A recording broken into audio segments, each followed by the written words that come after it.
Hello everyone, it's Tracy here. How you going? I'm doing my deck modifications video, and after watching Shane from Read the Wonder, I got really excited about doing some more deck modifications. So I did five of them.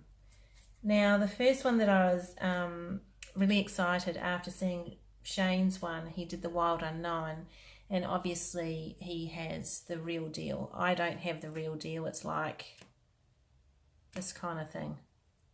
It is super not great quality, and these are really cheap deck from China. But anywho, so I had no qualms in giving it the chop.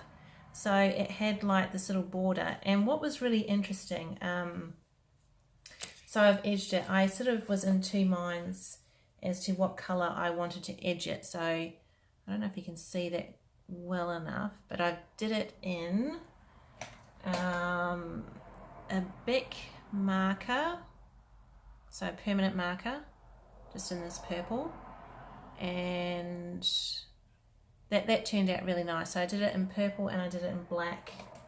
So I did it with the Sharpie chisel tip one, which was really good. Got rid of the borders. So as you probably know, if you don't know the Wild Unknown, because it's all like this hand-drawn kind of style, which I absolutely love, you did get these sort of wiggly sort of lines, so they weren't actually straight. So some of them weren't, you know, some of them aren't really, you can see how some of them are coming up a little bit white. And that's because, yeah, I've cut with scissors, and some of them weren't entirely straight, but that's okay with me. But I'm really digging the new sides of it, so it's really cute. And what I really liked was some of the cards, like when you're cutting, and I know you guys who do deck modifications, like you really start connecting. I mean, look at the Strength card.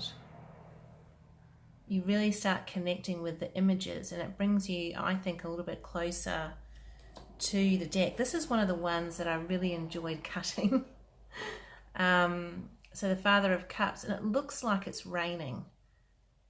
And just in that brief moment when I was cutting the card, I was just entranced by all these little lines that looks like rain to me.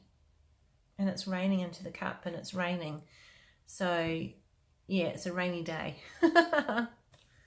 So yeah, that was really, I found that really a really nice way to connect, and I think they've turned out really well. I think another one that I really liked is this is a beautiful one, and you can see there are imperfections where I've gone a little bit skew with the marker because these cards are so bendy. The Hierophant turned out really well, and it was the Magician card that it just seemed to bring it to life. It wasn't much of a border, and I really didn't find it much of a deterrent either, but when I saw Shane's example that he'd done, I just thought, wow, why not do that? That looks really, I like this one. See how much that makes a difference without the border. It's stunning. And the Tower, and I've got to find it. I should have really found it beforehand. Mom. Okay, back to it. I found the Magician card. Here he is. Look at him. Focus. Look at that look.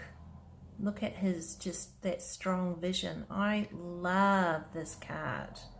This card really pops now. So if it's even in a reading, you know, I just find it's a lot more, like there's nothing sort of blocking it. It just looks beautiful. Oh my gosh. Okay, the next one, what's this going? Now I had already edged this deck. So this is the Centennial version of the Rider-Waite. And after seeing Shane again, thanks Shane, I trimmed the borders. I trimmed the borders of the little Rider-Waite. Oh, look at that pop. And these are little squiggly lines. They're not straight lines either. You would think so. I mean, the actual border and the card is obviously straight. But so, yeah, so some of them didn't turn out very well. I don't know whether you can notice. Oh, this is a good example. So on here it looks okay at the top, but on the back you have that white part there. But hey, what are you going to do? It doesn't really sort of matter too much, I don't think. I just love the size of it now. I just think it's super cute. It is a super cute little deck. We all know what it looks like, but the shape is just so cool. Yay! All right, then the next deck, yeah, nothing was sacred. I was so busy doing all these decks. Now I've tried to connect with this deck, and I'm hoping that I will connect. I think I just have to really just sit with this deck for a little bit longer. So this one I edged in black. It is the Hobbit Tarot. So I trimmed it and then I did the edging, and I think it looks beautiful.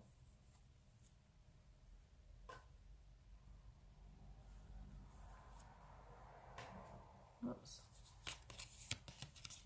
I mean, some of these are really hard to read, like that High Priestess.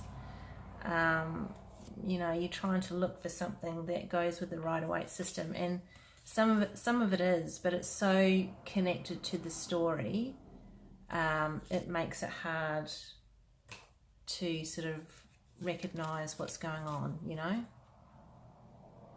It'd almost be like the Game of Thrones deck. You'd have to know what happened in the show. So yeah, this one you'd have to know who the characters were and how they're represented. But yeah, I'm giving it another go. I gave it a facelift. So, you know, so this is the Ten of Swords. Yeah, I'm just going to have to... I mean, I get it, but yeah, it's just going to have to... But even, you know, the Seven of Coins...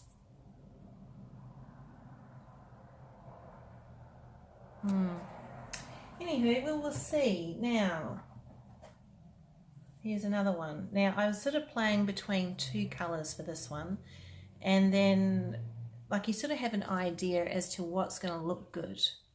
And I thought the purple might be really nice with the pink backing, but it just didn't. It did not work. So some of it was purple, but then the orange, so this is the orange permanent marker, and it is the colour sunset orange. In the focus. Anywho, yeah, so that turned out really well. So this is a Sharman-Caselli, but look at it. It just pops. I mean, I prefer the orange big time.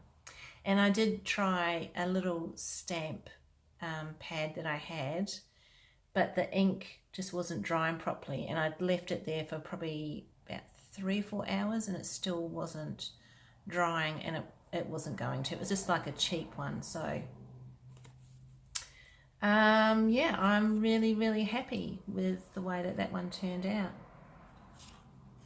with that edging. Look at that. What? It just looks hot with the back, the pink and the orange. Bling bling. This is the lucky last one. This is probably the best one that looks amazing. It is the Dreaming Way. So we have the green backs and green edging. Doesn't that look divine? Oh my gosh. And yes, I did trim them previously, which I just love now, because I've seen there must be like another edition which has no borders, like a later edition to this one. So this is obviously quite an earlier one, but the the edging just totally complements this deck big time. It just looks stunning. And you can see there's a little bit of tinge of green. I mean, I love that Hermit card. Yeah, but that's probably my beautiful, beautiful, beautiful, beautiful. Okay, so that was my deck modifications. So I did 5. I did the Wild Unknown, the Rider-Waite Smith Centennial, the Hobbit, the Sharman-Caselli Tarot, and the Dreaming Way Tarot. And I think every other deck is safe now. I'm really pleased with those ones, and I think it sort of gives it a new breath of life as well, because I haven't bought any decks since January, so I think it brings it a new flavour, and then it gets you more connected to those decks if you hadn't been using them. And yeah, that's certainly what it's done. So I really had fun doing that. It was such a relaxing thing to do, trimming all those edges and edging them. And oh, did I show you the green marker as well? So that was a green one.